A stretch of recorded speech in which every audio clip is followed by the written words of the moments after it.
പരിചിതമായ ഒരു വാക്യം.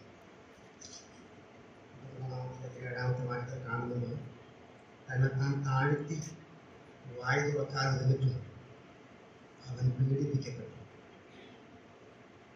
നമുക്കറിയാം യെശയ്യാ പ്രവചനം നമ്മുടെ കർത്താവായ യേശു ക്രിസ്തുവിൻ്റെ കഷ്ടാനുഭവങ്ങൾ, മരണം, ഉയർത്തെഴുന്നേൽപ്പ് എന്നിവയെക്കുറിച്ചുള്ള പ്രവചന കുറിപ്പുകളാണ്.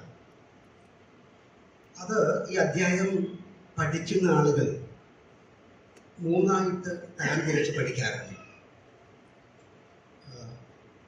മശിഹ അല്ലെങ്കിൽ ക്രിസ്തു മനുഷ്യരാൽ അനുഭവിക്കപ്പെട്ട വേദനകൾ, ദൈവത്താൽ അനുഭവിക്കപ്പെട്ട വേദനകൾ, അവൻ സ്വയം ആയിത്തീർന്ന അവസ്ഥ, അതിലൂടെ ഉണ്ടായ ബുദ്ധിമുട്ടുകൾ, വേദനകൾ, ഇങ്ങനെ മൂന്നായിട്ട് തിരിച്ച് പഠിക്കാറുണ്ട്. അതിൽ യേശു കർത്താവ് സ്വയം ആയിത്തീർന്ന കാര്യങ്ങളിൽ ഒന്നാണ് നമ്മളിവിടെ വായിച്ചത്. തന്നെത്താൻ താഴ്ത്തി എന്നാണ്. തന്നെത്താൻ താഴ്ത്തി വായ തുറക്കാതിരുന്നു, എന്നിട്ടും അവൻ പീഡിപ്പിക്കപ്പെട്ടു. നമ്മുടെ കർത്താവ് തന്നെത്താൻ താഴ്ത്തിയത് കൊണ്ടാണ് എതിരാളികൾക്ക് അവനെ ഉപദ്രവിക്കാൻ, അവൻ്റെ മേൽ കൈവയ്ക്കാൻ ഇടയായി തീർന്നിട്ടുള്ളത്. നമ്മുടെ കർത്താവ് തന്നെത്താൻ താഴ്ത്തി. ഇപ്പോൾ ഒന്ന് ഈ സ്തോത്രം ചെയ്തപ്പോൾ ജോണിയായിട്ട് ആ കാര്യം ഓർക്കുകയാണ്. നമ്മുടെ കർത്താവിൻ്റെ ആ താഴ്മയുടെ ആഴം വ്യക്തമാക്കിയിട്ടുണ്ട് ഫിലിപ്പിയ ലേഖനം 2-ാം അധ്യായം. അവൻ ദൈവരൂപത്തിലേക്ക് ദൈവത്തോടുള്ള സമത്വം മുറുകെ പിടിച്ചു കൊള്ളണമെന്ന് വിചാരിക്കാതെ എന്ന് തുടങ്ങുന്ന ആ വാക്യം അവസാനിക്കുന്നത് മരണത്തോളം, ക്രൂശിലെ മരണത്തോളം തന്നെ അനുസരണമുള്ളവനായി തീർന്നു എന്ന് പറയുന്നു. അപ്പോൾ ഈ സ്വർഗത്തിലെ ദൈവം മനുഷ്യനായി വന്ന് കുരിശിൽ മരിക്കുക എന്ന് പറയുന്നത് മനുഷ്യന് ചിന്തിക്കാൻ പോലും പറ്റാത്ത കാര്യം. പണ്ടൊരു പ്രസംഗകൻ, ഇവിടെയാണ് തോന്നുന്നത് കൺവെൻഷനാണ് പ്രസംഗിച്ചത്, അന്നുകൂടെ അദ്ദേഹം പറഞ്ഞൊരു വാചകം ഞാൻ ഓർക്കുകയാണ്. മനുഷ്യന്റെ പാപത്തിന്റെ പരിഹാരത്തിന് വേണ്ടി ഇങ്ങനെ ഒരു പദ്ധതി ഇല്ലായിരുന്നു എന്ന് ചിന്തിക്കുക.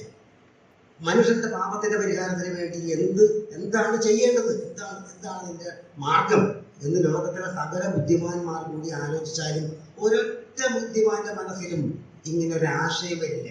സ്വർഗത്തിലെ ദൈവം വന്ന് മനുഷ്യനായി വന്ന് കുരിശിൽ വരിക്കുക, അങ്ങാർക്കും പറ്റില്ല. അപ്പൊ ദൈവത്തിന്റെ മനസ്സിൽ മാത്രം ഉണ്ടായ കാര്യം നമ്മുടെ കർത്താവ് നമുക്ക് തന്നെത്താൻ താഴ്ത്തിയത്. ആ തന്നെത്താൻ എന്നുള്ളതാണ് എൻ്റെ മനസ്സിൽ ഉള്ള ചിന്ത.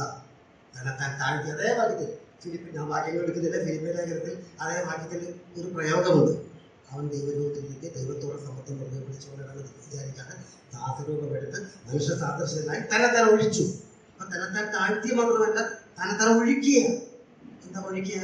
ഒരു പാനീയം ഒഴിച്ചു, രക്തമൊഴിച്ചു എന്നൊക്കെ പറഞ്ഞ് നമുക്ക് മനസ്സിലാകും. തന്നെത്താൻ ഒഴിച്ചു എന്ന് പറഞ്ഞാൽ എന്താ?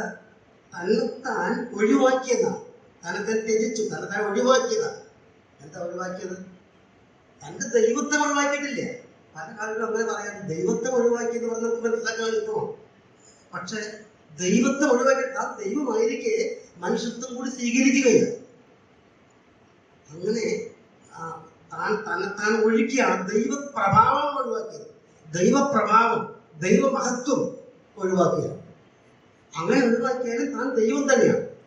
ഒരു രാജാവ് ജനങ്ങളുടെ അവസ്ഥ അറിയാൻ വേണ്ടി ഭിക്ഷാക്കാരന്റെ വേഷം സ്വീകരിക്കുക. അവൻ കാഴ്ചയിൽ ഭിക്ഷാക്കാരൻ, അവന്റെ വസ്ത്രം കീറിപ്പറഞ്ഞ വസ്ത്രം, താൻ തലമുടി, തലയിൽ കിരീടമില്ല, കീറിപ്പറഞ്ഞ് കിടക്കുകയാണ് തലമുടി, ചെങ്കോലില്ല, കയ്യിൽ ഭിക്ഷാപാത്രമാണ്. ഒറിജിനൽ ഭിക്ഷാക്കാരൻ തോന്നിപ്പോകും. പക്ഷെ ആ നിലയിൽ ഭിക്ഷാക്കാരനായിരിക്കുമ്പോൾ ഇവൻ ആരാ? രാജാവാണ്. കാഴ്ചയിൽ ഭിക്ഷാക്കാരനാണെങ്കിലും ആരാ? രാജാവ്. അപ്പോൾ തന്നെത്താൻ താഴ്ത്തി വന്നു, തന്നെത്താൻ ഒഴിച്ചു. മറ്റൊരു പ്രയോഗമുണ്ട് തന്നെത്താൻ. അത് ഗലാത്യയിലെ 2 പ്രാവശ്യമുണ്ട്. വാക്യങ്ങൾ എടുക്കുന്നില്ല.